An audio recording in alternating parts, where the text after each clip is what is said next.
നമസ്കാരം. ഞാനിപ്പോൾ ഉള്ളത് അടൂർ ഏഴംകുളം എന്ന് പറയുന്ന സ്ഥലത്താണ്. ഇവിടെ നമ്മൾ 2.5 ഏക്കറോളം സ്ഥലത്താണ് സോളാർ ഫെൻസ് ചെയ്തേക്കുന്നത്. നിങ്ങൾ പുറേ കാണുന്ന സ്ഥലത്താണ് നമ്മൾ സോളാർ ഫെൻസ് ചെയ്തേക്കുന്നത്. ഇതൊരു ഫാമാണ്. 10-20 പശുക്കളൊക്കെ ഉള്ള ഒരു ഫാമാണ്. ഇവിടെ നമ്മൾ 2.5 ഏക്കർ സ്ഥലത്ത് സോളാർ ഫെൻസിങ് ചെയ്തേക്കാണ്. അപ്പം ഈ വീഡിയോ ഞങ്ങളിപ്പോൾ പറയാൻ പോകുന്നത് എങ്ങനെയാണ് സോളാർ ഫെൻസിങ് ചെയ്യുന്നത്, അതുപോലെ തന്നെ ഇവിടുത്തെ മെഷീനെ, പാനലിലെ ബാറ്ററിയും അതിനെപ്പറ്റിയുള്ള ഡീറ്റെയിൽസും കാര്യങ്ങളൊക്കെ ആയിരിക്കും. നിങ്ങളൊരു സോളാർ ഫെൻസിങ് ഇൻസ്റ്റാൾ ചെയ്യാൻ ആഗ്രഹിക്കുന്ന ഒരു വ്യക്തിയാണെങ്കിൽ നിങ്ങൾ തീർച്ചയായിട്ടും കണ്ടിരിക്കേണ്ട ഒരു വീഡിയോ ആണിത്. അപ്പോൾ നമുക്ക് വീഡിയോയിലേക്ക് കിടക്കാം.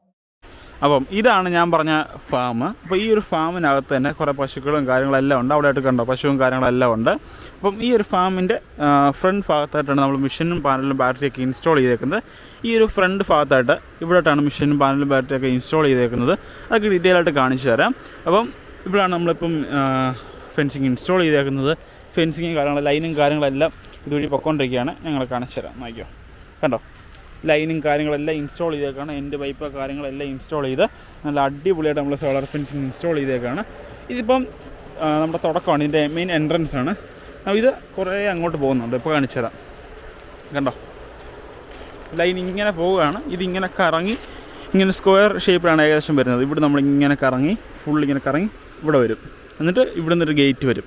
അങ്ങനെയാണ് ഇപ്പോൾ ചെയ്തേക്കുന്നത്. കണ്ടോ, നല്ല അടിപൊളിയായിട്ട് സോളാർ ഫെൻസിങ് ചെയ്തേക്കുന്നത്. നമുക്ക് ആർക്കെങ്കിലും ഇതുപോലെ സോളാർ ഫെൻസിങ് ഇൻസ്റ്റാൾ ചെയ്യണം താല്പര്യം ഉണ്ടെങ്കിൽ തീർച്ചയായിട്ടും സ്ക്രീനിൽ കാണുന്ന നമ്പറിൽ കോൺടാക്ട് ചെയ്താൽ മതി. കണ്ടോ, നമ്മുടെ ലൈൻ ഇങ്ങനെ പോയേക്കാണ്. ലൈൻ ഇങ്ങനെ സ്ട്രെയിറ്റ് അങ്ങ് വരെ ഉണ്ട്. അവിടെ നിന്ന് ലൈൻ ഇങ്ങനെ വന്നിട്ട് ഇതാണ് കോർണർ. നമ്മളെപ്പോഴും ഫെൻസിങ് ചെയ്യുമ്പോൾ ശ്രദ്ധിക്കേണ്ട ഒരു കാര്യമാണ്, നമ്മൾ ഈ പോസ്റ്റുകളൊക്കെ എന്തെങ്കിലുമൊക്കെ ചെറിയ ഇങ്ങനത്തെ പോസ്റ്റുകളൊക്കെ നമ്മൾ കുറച്ച് വേറെ മെറ്റീരിയൽസൊക്കെ ഇട്ട് ഉപയോഗിച്ചാലും നമ്മുടെ ഈ മൂലകൾ എപ്പോഴും സ്ട്രോങ് ആയിരിക്കണം. അതിനുവേണ്ടി നമ്മൾ ഉപയോഗിച്ചിരുന്നുണ്ട് GA പൈപ്പാണ്. GA പൈപ്പ് നമ്മൾ കട്ട് ചെയ്ത് ഹോൾ ചെയ്തിട്ടേക്കാണ്. അതിനകത്ത് എൻഡ് ബുഷൊക്കെ ഇട്ട് 2 കോർണറിൽ നിന്ന് വരുന്ന എൻഡ് ബുഷ് ഇട്ടിട്ട് അവിടുന്ന് വരുന്ന ലൈൻ ഇങ്ങനെ വലിച്ചിവിടെ നിർത്തിയേക്കുന്നു. അപ്പർ സൈഡിൽ നിന്ന് വരുന്ന ലൈൻ ഇവിടെ വലിച്ച് നിർത്തിയിട്ട് ഇവിടുന്ന് ജോയിൻ്റ് ചെയ്തേക്കാണ്. ഇത് നമ്മൾ കണക്ഷൻ കൊടുത്തേക്കുന്നതാണ് അപ്പുറത്തോട്ട്. അപ്പോൾ ഇങ്ങനെയാണ് നമ്മുടെ ഒരു സോളാർ ഫെൻസിങ്ങിന് എൻഡ് പോസ്റ്റ് ചെയ്യേണ്ട രീതി. നമ്മൾ കാണുന്ന പോലെയല്ല, കുറേ ഏരിയ ഉണ്ട് ഈ ഒരു ഫാം എന്ന് പറഞ്ഞു കഴിഞ്ഞാൽ. നമ്മൾ കാണുമ്പോൾ ഇച്ചിരി ഉള്ളെങ്കിലും കുറേ ഏരിയ ഉണ്ട്.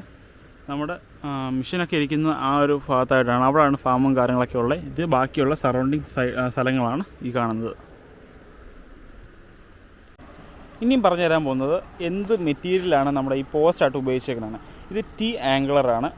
T ആംഗിളർ നമ്മൾ കട്ട് ചെയ്ത് നമുക്ക് ആവശ്യാനുസരണം കട്ട് ചെയ്ത്, ഇപ്പോൾ 4 ഫീറ്റാണ്. 4 ഫീറ്റ് കട്ട് ചെയ്തിട്ട് 4 ഹോൾ ഇട്ടേക്കാണ്. ഈ ലൈനിന് പോകാനുള്ള ഗ്യാപ്പ് ഇതാണ്. ഈ ഒരു ഗ്യാപ്പിൽ 4 ഹോൾ ഇട്ടേക്കാണ്. കണ്ടോ, ഹോൾ കണ്ടോ. ഈ ഹോൾ ഇട്ടതിന് ശേഷം ഇതിനകത്തൂടെ ബുഷ് ഇട്ട് കെട്ടിയേക്കാണ്. കണ്ടോ, ബുഷ് കെട്ടി വെച്ചേക്കാണ്. ഇങ്ങനെയാണ് നമ്മൾ ആംഗിളറിൽ ബുഷ് കെട്ടുന്നത്. ബുഷ് കെട്ടിയിട്ട് അതിനകത്തൂടെ ലൈൻ വലിച്ച് പോയേക്കാണ്. 4 ബുഷ് കെട്ടി 4 ലൈന് ഇങ്ങനെ വലിച്ച് പോയേക്കാണ്. അപ്പോൾ ഇവിടെ ആയിട്ടാണ് പശുവും കാര്യങ്ങളൊക്കെ നിൽക്കുന്നത്. അതിൻ്റെ ഈ സൈഡിലായിട്ട് തന്നെ നമ്മളൊരു സ്റ്റാൻഡ് പോലെ സെറ്റ് ചെയ്തിട്ട് അവിടെ മെഷീൻ വെച്ചേക്കണം. ഇത് അൾട്രയുടെ മെഷീനാണ്. അൾട്ര യെല്ലോ ആണ്. ഇതിനകത്ത് കൺട്രോൾസ് എന്ന് പറഞ്ഞാൽ ഓൺ ഓഫ്, പിന്നെ എക്സ്ട്രാ പവർ നമുക്ക് വേണമെങ്കിൽ ആഡ് ചെയ്യാം. അതുപോലെ തന്നെ 12ഉം 24ൻ്റെ ഒരു ഓപ്ഷൻ ഉണ്ട്. നമുക്ക് 12 ഇട്ടാൽ രാത്രി മാത്രമേ ഉള്ളൂ, 24 ഇട്ടാൽ ഫുൾ ടൈം എപ്പോഴും ഓൺ ആയിരിക്കും. പിന്നെ നമുക്കിവിടെ 12 വോൾട്ട് DC ഔട്ട് വരുന്നത്. നമുക്ക് DC ബൾബോ കാര്യങ്ങളോ എല്ലാം ഇവിടെ ഇപ്പം ഒരു ഷെഡോ കാര്യങ്ങളൊക്കെയാണ് നമുക്ക് സെറ്റ് ചെയ്യാൻ വേണ്ടി DC ബൾബിൻ്റെ ഔട്ട് ഇട്ടിട്ടുണ്ട്. പിന്നെ അലാറത്തിൻ്റെ ആണ്. എന്തെങ്കിലും ഫെൻസിൽ ഇപ്പം എന്തെങ്കിലും പുല്ലോ കാര്യങ്ങളൊക്കെ ടച്ച് ചെയ്ത് കിടക്കണം, അലാറം ഓൺ ആണെങ്കിൽ അലാറത്തിൻ്റെ സ്പീക്കർ ഇവിടെ ഇരിപ്പുണ്ട്. ഇതിന് സൗണ്ട് കേട്ടുകൊണ്ടിരിക്കും. പിന്നെ അലാറത്തിൻ്റെ തന്നെ പിന്നെ സെൻസിറ്റിവിറ്റിയാണ്, അലാറം സെൻസിറ്റിവിറ്റിയാണ്. പിന്നെ അതുപോലെ തന്നെ അലാറത്തിൻ്റെ കൊടുക്കാനുള്ള പോർട്ടാണ് ഇവിടെ. കണ്ടോ, ഈ പോർട്ടാണ് ഇവിടെ ഉള്ളത്. പിന്നെ ഇൻഡിക്കേറ്റേഴ്സായിട്ട് ബാറ്ററിയിലൂടെ ഉണ്ട്, അതുപോലെ തന്നെ ചാർജിങ്ങിൻ്റെ ഉണ്ട്, പിന്നെ പവർ ഓണിൻ്റെ ഉണ്ട്. ഇത്രയും കാര്യങ്ങളാണ് ഈ ഒരു മെഷീനകത്തുള്ളത്. പിന്നെ ഇതിൻ്റെ ഇൻപുട്ട് ഇവിടെ സോളാറിൻ്റെ ഇൻപുട്ടാണ്. സോളാറിൻ്റെ പാനൽ മുകളിലാണ് വെച്ചേക്കുന്നത്. അപ്പോൾ അവിടെ നിന്ന് വരുന്ന ഇൻപുട്ടാണ്. അതിൻ്റെ കാര്യങ്ങളാണ് ഇവിടെ ഇരിക്കുന്നത്. ഇത് 100 വാട്ട്സിൻ്റെ ഒരു സോളാർ പാനലാണ് ഇതിൻ്റെ മുകളിലിരിക്കുന്നത്. അപ്പോൾ അതിൽ നിന്ന് വരുന്ന ഔട്ടാണ് ഇവിടെ കൊടുത്തേക്കുന്നത്. അതുപോലെ തന്നെ ഇപ്പുറത്തെ സൈഡ് ബാറ്ററിയുടെ വയർ കൊടുത്തിട്ടുണ്ട്. കണ്ടോ, ബാറ്ററിയുടെ ഇൻപുട്ടാണ്. ബാറ്ററിയിൽ നിന്ന് വരുന്ന വയർ അവിടെ കൊടുത്തേക്കാണ്. കണ്ടോ, ബാറ്ററി എന്ന് പറഞ്ഞാൽ 75ൻ്റെ ബാറ്ററിയാണ്. എക്സൈഡിൻ്റെ 75 AH ബാറ്ററിയാണ് ഇതിന് കൊടുത്തേക്കുന്നത്. പിന്നെ വരുന്നതെന്ന് വെച്ച് കഴിഞ്ഞാൽ ഈ മെഷീൻ്റെ തന്നെ ഔട്ട്പുട്ടാണ്. ഇത് ഫെൻസിൻ്റെതും ഇത് എർത്തിൻ്റെത് 2 പോർട്ടാണ്. ഫെൻസിൽ നിന്ന് ഒരു ലൈൻ പോയിട്ട് നേരെ ഫെൻസിലോട്ട് പോയേക്കാണ്. ഫെൻസ് ലൈനിലേക്ക് പോയിട്ടാണ് അടുത്ത എർത്തിൻ്റെ ഒരു വയർ പോയിട്ട് എർത്ത് ലൈനിലേക്ക് പോയേക്കാണ്. ഇത്രയും കാര്യങ്ങളാണ് ഇവിടെ ഉള്ളത്. ഇവിടെ നമ്മൾ ഗേറ്റ് ഹാൻഡിൽ ഇൻസ്റ്റാൾ ചെയ്തേക്കാണ്. ഗേറ്റ് ഹാൻഡിൽ എന്ന് പറഞ്ഞു കഴിഞ്ഞാൽ നമുക്കൊരു ഗേറ്റ് പോലെ നമുക്ക് പോവുകയും വരികയും ചെയ്യാൻ വേണ്ടി ലൈനിൻ്റെ ഇടയിൽ കൂടെ ഒരു ക്രോസ് നമുക്ക് ഗേറ്റ് സെറ്റ് ചെയ്തേക്കാണ്. ഈ ഗേറ്റ് തുറക്കുന്ന രീതി എന്ന് പറഞ്ഞു കഴിഞ്ഞാൽ ഇങ്ങനെ ഈ ഹാൻഡിലാണിത്. ഹാൻഡിൽ പിടിക്കുക, ജസ്റ്റ് പൊക്കിയാൽ മതി. എന്നിട്ട് തിരിച്ച് അതേപോലെ വലിച്ച് കയറ്റിയിടണം. ഓക്കെ, ഇട്ടു. ഇങ്ങനെയാണ് ഗേറ്റ് ഹാൻഡിൽ യൂസ് ചെയ്യുന്നത്. ഇതിനകത്തൊരു സ്പ്രിങ്ങും കാര്യങ്ങളൊക്കെ ഇട്ടേക്കാണ് ഈ സൈഡിൽ. അപ്പോൾ നമുക്കിത് വലിഞ്ഞ് നിൽക്കും. അപ്പോൾ ഗേറ്റ് ജസ്റ്റ് പൊക്കുക, നമുക്ക് പോയതിന് ശേഷം തിരിച്ച് കയറ്റിയിട്ടാൽ മതി. ഇങ്ങനെയാണ് ഗേറ്റ് ഹാൻഡിൽ യൂസ് ചെയ്യുന്നത്.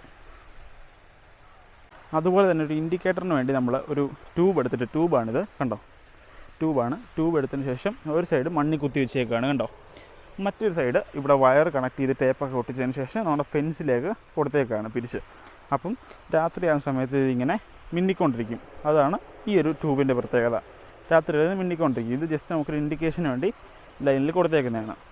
അപ്പം ഇത്രയും കാര്യങ്ങൾ നല്ല വൃത്തിയോടുകൂടി ചെയ്യാമെന്നുണ്ടെങ്കിൽ നിങ്ങളുടെ സോളാർ ഫെൻസിങ് ഒരു 10 വർഷം അടിപൊളിയായിട്ട് അത് പൊയ്ക്കൊണ്ടിരുന്നോളും. ഒരു കുഴപ്പമില്ല, ഗ്യാരണ്ടിയാണ്. അപ്പോൾ നമ്മൾ ഇതിനകത്ത് ചെറിയ ചെറിയ കാര്യങ്ങളൊക്കെ ചെയ്യുമ്പോഴാണ്, ചെറിയ ചെറിയ മിസ്റ്റേക്സ് ചെയ്യുമ്പോഴാണ് അത് പിന്നെ ഒരു പ്രശ്നത്തിലേക്ക് പോകുന്നത്. അപ്പം നിങ്ങൾക്ക് ആർക്കെങ്കിലും സോളാർ ഫെൻസിങ് ചെയ്യുന്ന സമയത്ത് ഇതുപോലെ സംശയ കാര്യങ്ങളുണ്ടെങ്കിൽ നിങ്ങൾ കോൺടാക്ട് ചെയ്താൽ പറഞ്ഞുതരാം. അല്ല സോളാർ ഫെൻസിങ് ഇൻസ്റ്റാൾ ചെയ്തിട്ടുണ്ടെങ്കിൽ അത് നമ്മൾ ചെയ്യുന്നതായിരിക്കും.